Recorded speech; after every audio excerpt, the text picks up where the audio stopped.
తెలంగాణ విశ్వవిద్యాలయంలో తెలుగు విభాగం మరియు central institute of India languages వారు సంయుక్తంగా తెలుగు అధ్యాపకుల పునశ్చరణ తరగతులను కలల పీఠాధిపతి ఆచార్య కరిమడ్ల లావణ్య గారి ఆధ్వర్యంలో 18 నుండి 24 వరకు 6 రోజుల కార్యక్రమం నిర్వహిస్తున్నారు. తెలుగు రాష్ట్రాల వివిధ జిల్లాల నుండి తెలుగు అధ్యాపకులు దాదాపు 60 మంది హాజరయ్యారు. ఈ కార్యక్రమాన్ని తెలంగాణ వర్సిటీ వైస్ ఛాన్సలర్ ఆచార్య టి యాదగిరి రావు జ్యోతి ప్రజ్వలన చేసి ఈ కార్యక్రమాన్ని ప్రారంభిస్తూ పాత సాహిత్యాన్ని గుర్తు చేసుకుంటూనే ఆధునికతను పెంచుకోవాలన్నారు. ఈ కార్యక్రమానికి కీలకోపన్యాసకులుగా ఆచార్య కసిరెడ్డి వెంకటరెడ్డి హాజరై ఈ 6 రోజుల కార్యక్రమాన్ని ఉద్దేశించి సుదీర్ఘమైన ఉపన్యాసం చేశారు.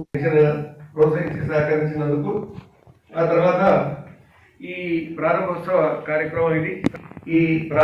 కార్యక్రమానికి ముఖ్య అతిథిగా ఇచ్చేసినటువంటి ఉపాధ్యక్షులు తెలంగాణ విశ్వవిద్యాలయం ప్రొఫెసర్ టి యాదగిరిరావు గారికి, తర్వాత ఈనాడు సభాధ్యక్ష స్థానంలో ఉన్నటువంటి చక్రవర్తి గారికి, తెలుగు శాఖ అధ్యక్షులు వారు ఈ సభాధ్యక్షులు, ఈ సమావేశానికి సంయోజకులుగా ఉన్నటువంటి వారు ప్రొఫెసర్ కరిమడ్ల లావణ్య గారు, తెలుగు శాఖ ఆచార్యులు, ఈ విశ్వవిద్యాలయం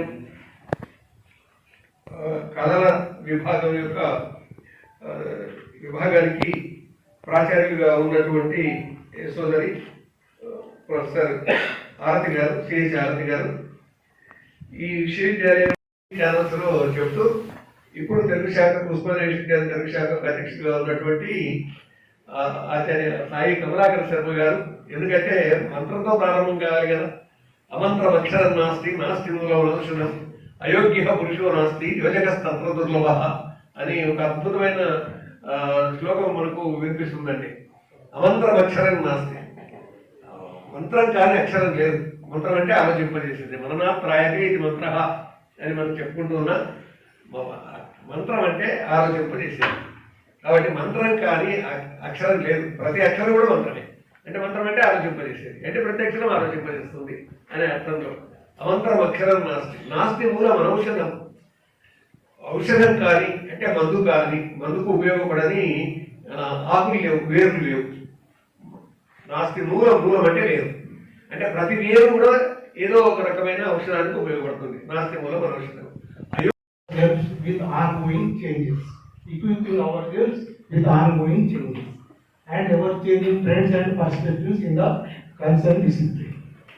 మనకు మన సబ్జెక్ట్ లో వస్తున్నటువంటి మార్పులకు అనుకూలంగా మనం మార్పు చెంది ఒక ఆధునికతతోటి బోధన చేయడం, పరిశోధన చేయడం ఈ సదస్సు ఒక ఉద్దేశం అని నేను అనుకుంటున్నాను.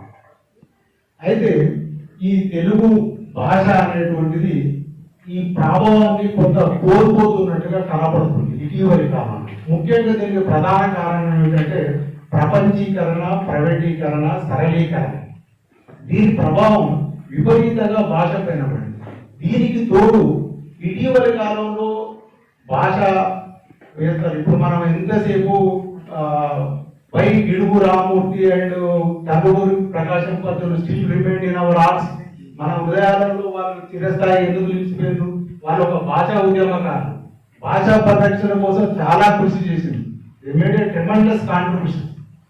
కాబట్టి ఇప్పుడు ఉన్నటువంటి భాషలో ఏమవుతుందంటే ఈ ఛందస్సు, అలంకారము ఇవి కోల్పోవడం వరకు భాష ఏమైపోతుంది, చాలా తేలికపాటి కనపడుతుంది.